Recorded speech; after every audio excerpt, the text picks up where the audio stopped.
welcome to a special episode of The Sailing Show. I'm Chris Stafford, and I'm joined today by British record-breaking yachtswoman Dee Caffari, who has just announced that she will be the first female skipper for the 2017-18 edition of the Volvo Ocean Race. The 44-year-old will lead a 50-50 mixed-gender crew with the emphasis on youth, while campaigning for a cause that she is passionate about, to turn the tide on plastic. This will be the highlight of Dee's career, her sixth round-the-world trip, in which she has already sailed solo, non-stop in both directions, breaking records for women in the process. Dee made her debut in the Volvo Ocean Race in the 2014-15 edition with the all-female crew of Team SCA. Of course, we covered that here extensively at Wisp Sports. The team won the leg from Lisbon to Le Havre, as well as heading the fleet during import races. Dee will now be breaking more records while making history yet again for women in sailing. And I caught up with her just after the announcement was made. Welcome back. Oh, it's lovely to be back and great to chat with Chris. You do have some amazing news. Since we last spoke, you've been doing all sorts of things, going around the world, doing all kinds of things, and some fabulous projects, which we've been keeping up with, of course, with the Magenta Project's new sailing show here on Wisp Sports. But the latest news is the kind of news we were hoping to hear about the Volvo Ocean Race. So break that news to us and how it came about. Well, it's literally hot off the press, really. Announced on Tuesday, just this last week, that I'm going to lead the Turn the Tide Against Plastic in the Volvo Ocean Race for this edition, starting in October this year. It's a little bit of a twist of a team because it's going to obviously champion a sustainability message around the world. It's going to be a mixed crew. I'm done with the dark ages. I'm giving 50-50 to the girls and the boys. And it's also going to be predominantly a youth crew. So I'm allowed a few old salty sea dogs with myself at the back of the bus. And we're going to have the rest of the crew. So out of a crew of 10, there'd be 6 under 30 sailors on board. So all of them are going to come fresh-faced, full of enthusiasm, hungry for it, and have never been in the Southern Ocean before. Oh, right. So you are going to get rookies then from that youth team who have not been on a Volvo? Well, there pretty much aren't any under 30s that have had any experience on the Volvo before still available or are applying. And there definitely aren't any girls that have done it before. So there will be some wide eyes when we head down on that leg out of Cape Town. But the enthusiasm and the level of sailor has been pretty impressive. Just in the few days since the announcement, I've had my inbox inundated with people, and it's just fabulous to see, the enthusiasm and the drive to get a place. Well, let's talk about that, because I want to come back to the cause that you're sailing for, and it's something that you're passionate about in doing your bit to save the environment. But in terms of that crew then, Dee, because you run sailing trials now, you've got lots of, as you say, applicants already. What is the actual process and timeline? Because you've been there before with Team SCA and you know how long it takes to put a crew together. Well, we're coming pretty late to the party, it has to be said. And when the boats, end of July, will be leaving Lisbon or wherever their team base has been, we come to the UK. We've got some activation at Cows Week, and then we go straight into the Fastnet race and leg 0, which is all qualifying miles to do the race that the boat has to do. And I'm still sat with just me on the boat looking for a crew. So I'm going to be using a week at the end of this month, a week at the end of July, and then the delivery to the UK as sailing trials. And then I'll probably continue that process during the Fastnet race and leg 0 with an aim to announce the crew middle of August. So I'm kind of using this to kind of give people the opportunity. It's very easy to think of the people you know, but there's a lot of people out there that I don't know that might have the skills that make a difference to this team. So I'm excited about it, actually. Some women already got a place on those mixed gender teams for this next edition, but this is a real opportunity for you to make sure there is a 50-50 split on there.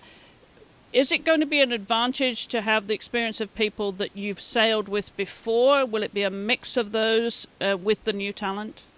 Yeah, I get the opportunity to have a few friends of experience on the boat, and I'll be obviously displaying the 50-50 mix at that end of the boat as well. And it's quite nice to have people that you trust and that you will buy into what you're trying to do. It's going to be a real big challenge, this team. It's, inexperienced, and it's late. We don't have that much time to practice in the boats before we even start the process. But I'm convinced we can get the right sailors to do it. We just need to sail fast in the right direction and not make any mistakes. And then, what's the problem? You make it sound so easy. Fast in the right direction. It's something you're used to, but you're used to going in both directions as well. So whatever's thrown at you, I need to get that right. Yes. I need to get it right. Okay, let's talk about those trials. For those who are listening, they're really into this and thinking, okay, if I applied to be on Dee's team, what do those sailing trials involve? Well, it's obviously I can't hang around in, thinking about different people. I've got to make some decisions pretty quickly because we've already just discussed the timeline. So they're all going to take a similar format. People will arrive. We'll do some familiarisation with the boat and the project. Then we're going to go offshore and find out how everybody gets on. The key thing for me is to have the strength, because I don't have any time to put anybody in a gym program to get the strength, to have confidence offshore and be safe, to have a skill and ability to get the boat going fast, and to work together with new people. We need to be able to enjoy this year and deliver a good message. It's meant to be fun. That's why we do it, because we love it. Exactly.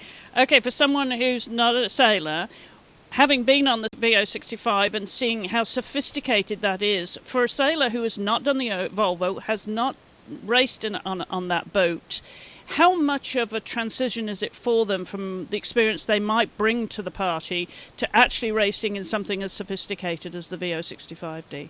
Well, I learned quite a lot with Team SCA, where we had a lot of people from different backgrounds and experience come together, and we had to really identify people's key strengths and pull from that. So I've got a lot of Olympic sailors, some Youth America's Cup sailors applying. They've probably never been on a big boat offshore, but the skills they're going to bring on performance and numbers and focus is going to be worth it. So it's that balance between getting the right combination of skills on board so we've got all those bases covered and we can fill in the gaps that other people have got. So it's about identifying our strengths and trying to smooth out the weaknesses. So let's go back then to how this came about, because it is hot off the press, as you say, and you have got behind a fantastic cause that you're passionate about. You get to call the shots here. You're going to be the skipper. You get to choose your crew. It is a phenomenal opportunity for you at your point in your career, I would think. But tell us how those dots were joined up. How long have you been campaigning to get a team yourself together for this? Well, it's always been a thought process of cause-led sponsorship, because marketing budgets are hard to get to these days. You have to manage the discussions probably 2 years in advance to get the sign-off. And with the rules and the economy and the politics in the world as they are, people are very reluctant to be seen investing quantities of money. So when you look at cause-led sponsorship and you look at a cause that has a sustainability message, it's very topical, it's very current at the moment. And we're very lucky that the United Nations environment has come in with this, with their Clean Seas policy. We have investment from the Mirpuri Foundation that has a lot of interest in marine environment. And their kind of caveat on their donation is to have 2 Portuguese sailors, because they really want to develop the Portuguese sailing world so they can have their own team in the future. So there's lots of kind of thought processes, and it's bringing all these stakeholders together, people of foundations, of companies, of those that want to invest in getting this message out there that we can't have single-use plastics. It is affecting our oceans, that's infecting our whole environment and the world as we know it at the moment. So it's actually really exciting to be connected with corporations as big as the United Nations and this messaging, and it's so powerful. And I know as a team, we're going to be scrutinised, and it's going to have to really change the way we think and behave and conduct ourselves. And hopefully that will then have a knock-on effect and will affect all our fans and followers as well. Just thinking twice about things. Which came first, the United Nations or the Mirpuri Foundation, the Ocean Family Foundation? You've got a group there together. What was the leader in the pack there? Which one? So what originally started is the Volvo Ocean Race itself created a sustainability partnership. So they wanted to have how they run the race addressed, to have an awareness of their way they conduct themselves as a race village, traveling around the world, and the impact they make. And then it became clear that this could be quite a powerful message if we get the support from it. So we kind of ran with that. So it came from the sustainability partnership and charter that the Volvo Ocean Race has signed up to then, well, we can spread this message on a boat globally and have a team that has fans and followers and, kind of almost joining with Vestas 11th Hour, it's the same message, making a much bigger impact. And you were chosen because you stood up in the classroom and you raised your hand the highest? Or shouted the loudest, or stamped my feet the hardest. I don't know. There's probably a lot of combinations, and there's probably a lot of people that could have taken this position. I'm a good communicator. I come from a teaching background. I'm often found in a position where I'm developing and nurturing future talent with the coaching that I do. I did kind of speak quite loudly in support of the mixed gender and the rule change and the incentivized rules for having girls on the boat. And I do feel at the moment that if Volvo Ocean Race could have put any more challenges in one place, they would have. It's basically all piled into my boat and I'll deal with it. But then I rise to the challenge and I'm willing to take it on. Yeah, you've proved that you rise to any challenge. And of course, we saw with Team SCA what a huge marketing machine this is. Once you get on that Volvo and you go around and stop at all those different legs around the world, Dee, I mean, it was fascinating to watch the machinery turn in terms of the marketing opportunity that's available to a company, as a corporation as big as Team SCA was, and what they can do with what the crew can do, what the backup team, the onshore crew can do to further the message, and the kind of education opportunities. We saw them all over the world, the way you girls did things once you were on shore during those stopovers.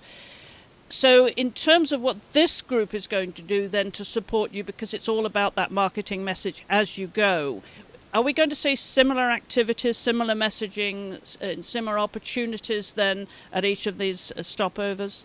Well, we laughed about that because I said in the last edition of the race, I planted a lot of trees, a lot of hands with SCA. And I have a feeling that I'm going to be cleaning a lot of beaches around the world in this edition of the race. But if that's what it takes, then, so be it. And I think the fact that companies, if they engage with this project and then their employees do a beach clean day, or they change their water fountain system in their office, or, it's the very small things. But if we all do something small, it has a massive impact. And I think there are so many ways to address the sustainability and the Turn the Tide on Plastic campaign that I think that's what makes it interesting and exciting. And I'm sure all 12 stopovers are going to have a different idea of how they're going to impact and make a big noise about it. It will be difficult for us because we'll have lots of stakeholders involved, but that's what I've got. I'll go with a team of 10 and the shore team as well, and we'll divide and conquer. And you'll have that backup team, which I would imagine would be fantastic everywhere you go to support you in all of these different activities that you expect to do at the stopovers as well. So we expect quite a lot of noise one way or the other, not from what you're doing just on the water, but off the water as well. So the next question is, of course, when you do complete that again, Dee, what would you hope to be the takeaway for the message that you would want people to take from a campaign that's going to have such global attention as this? Well, I really hope for a few things, actually. To take on the Volvo Ocean Race is huge. And to have a young team do it, I really want to show that it isn't about picking those that have done it 4, 5, 6 times because they've got the experience. You can have hunger and enthusiasm and drive and achieve the same. That's what I would love for these young sailors to, they're going to develop as the race goes on. And I really hope we kind of nail some legs in there and they put in a really good performance. That to me would be huge. I think it will revamp how teams are constructed and come together in the future, which will then give lots more opportunities to young sailors. I think, we're obviously wanting to deliver on the water, but we're going to deliver ashore as well. And if we can make people more aware and just think that little bit more about how they use their plastics or not use plastics if they can in the future, then, we're going to make huge messages and have an impact. And it's interesting because 11th Hour Racing that are teamed up with Vestas in the race, they're going to be organising some amazing ocean summits at some of the stopovers, big conferences where big decision makers are going to discuss the option and the problem. And that's what it starts. It needs that conversation to start to then action change. So, the potential of this is huge and it is quite exciting to be part of that. Well, for sure. And you've got such incredible offshore experience now with what you've done alone and with cruise, Dee. And what you did with the Volvo, obviously huge takeaways there. We've talked about them in the past. But now you're starting to plan this next one and you know the legs already.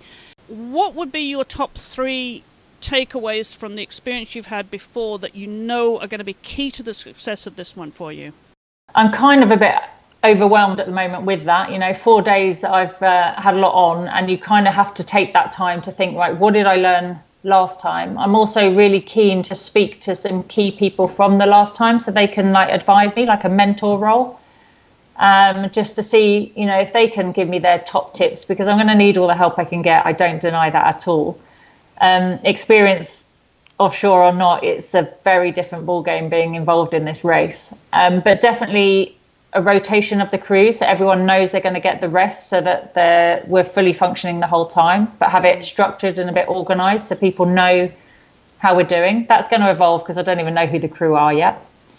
Open and clear communication, and to make sure that they actually enjoy it. It's a really massive commitment physically, mentally and emotionally, and they're meant to enjoy it. I don't want them to get to the end and go, God, that was the worst year of my life. I want them to get off and go, that was amazing. We did an awesome job sailing, and what a great year.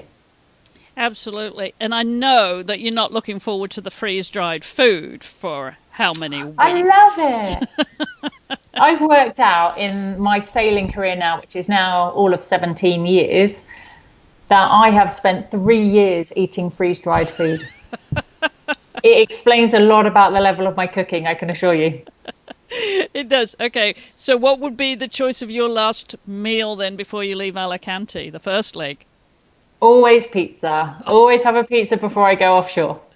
Pizza and a Diet Coke. I'm not really a big foodie. It's the things that you can't have that you miss the most.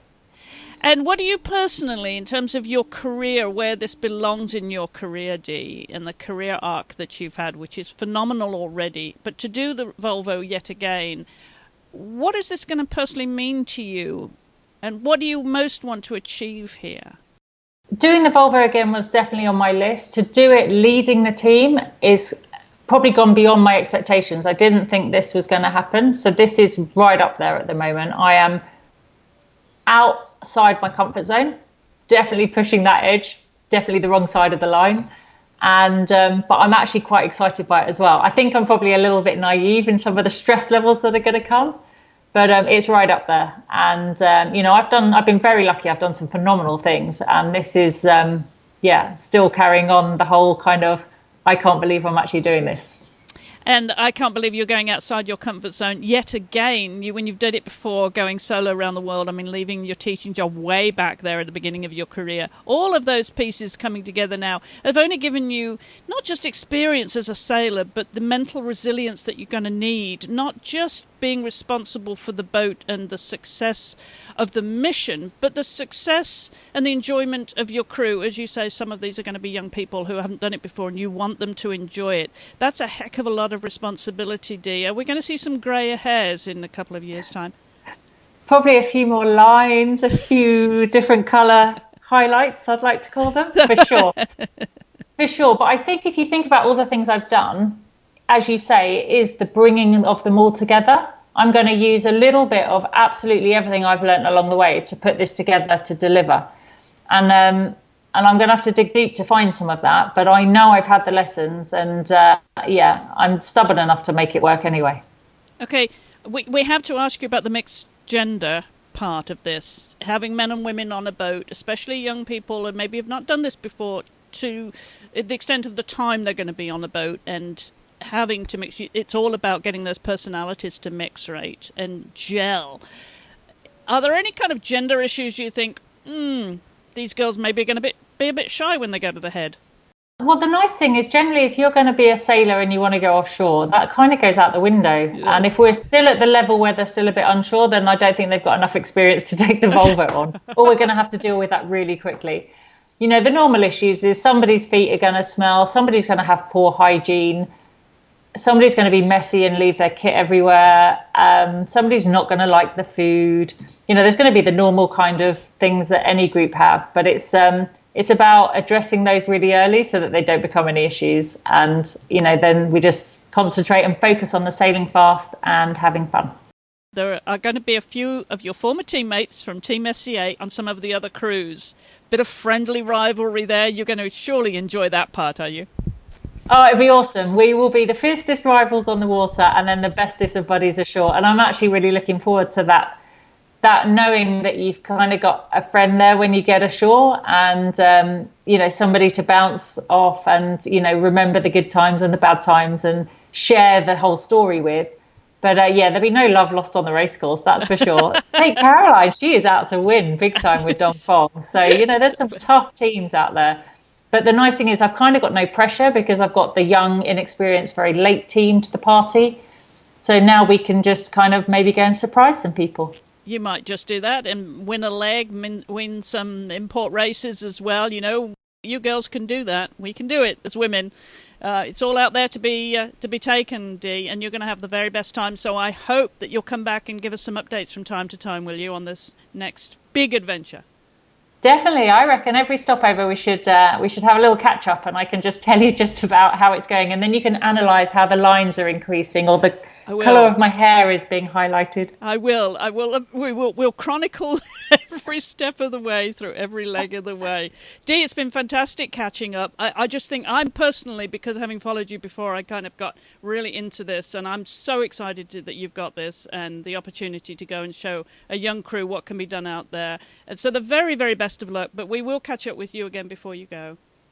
Cool. Thank you. It's lovely to talk to you as well. And don't forget, turn the tide on plastic.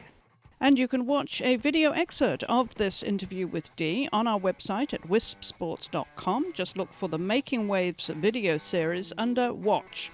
And we will be following Dee around the world, as she said, and catching up with her on every stopover. But we also hope to speak to her before she leaves in October. You'll find more sailing news and interviews on our website at wispsports.com. Just look for the Sailing Show, which is presented by the Magenta Project. And there is an episode of that coming up this week with news from the girls in Bermuda about the America's Cup and women behind the scenes. And for more conversations about women in other sports, visit us at wispsports.com and follow us on social media at wispsports. Until the next time, thank you for listening.